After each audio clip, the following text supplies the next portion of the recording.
2 Kings chapter 11, New International Version.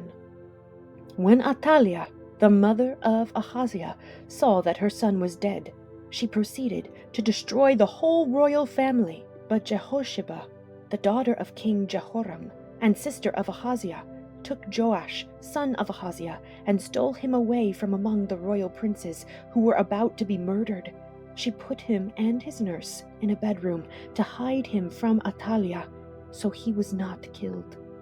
He remained hidden with his nurse at the temple of the Lord for 6 years, while Athaliah ruled the land. In the 7th year, Jehoiada sent for the commanders of units of 100, the Karites and the guards, and had them brought to him at the temple of the Lord.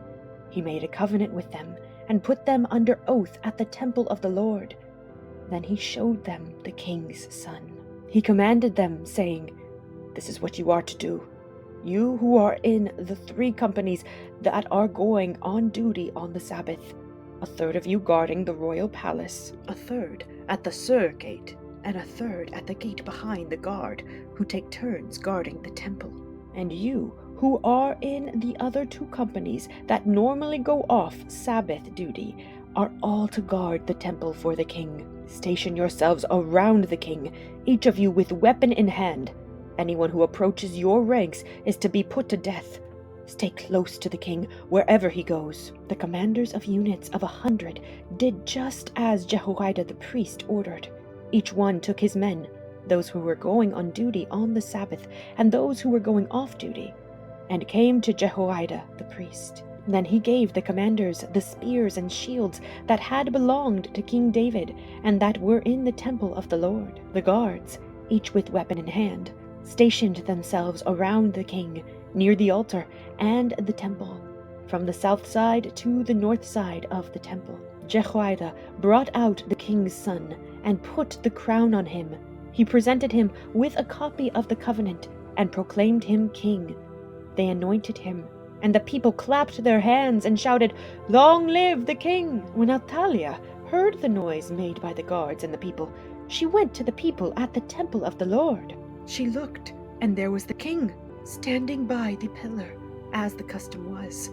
The officers and the trumpeters were beside the king, and all the people of the land were rejoicing and blowing trumpets. Then Athaliah tore her robes and called out, "Treason! Treason!" Jehoiada the priest ordered the commanders of units of 100 who were in charge of the troops, "Bring her out between the ranks and put to the sword anyone who follows her." For the priest had said, "She must not be put to death in the temple of the Lord." So they seized her as she reached the place where the horses enter the palace grounds, and there she was put to death. Jehoiada then made a covenant between the Lord and the king and people that they would be the Lord's people. He also made a covenant between the king and the people. All the people of the land went to the temple of Baal and tore it down. They smashed the altars and idols to pieces and killed Mathan, the priest of Baal, in front of the altars. Then Jehoiada the priest posted guards at the temple of the Lord. He took with him the commanders of hundreds, the Karites, the guards, and all the people of the land, and together they brought the king down from the temple of the Lord and went into the palace, entering by way of the gate of the guards. The king then took his place on the royal throne. All the people of the land rejoiced, and the city was calm, because Athaliah had been slain with the sword at the palace. Joash was 7 years old when he began to reign.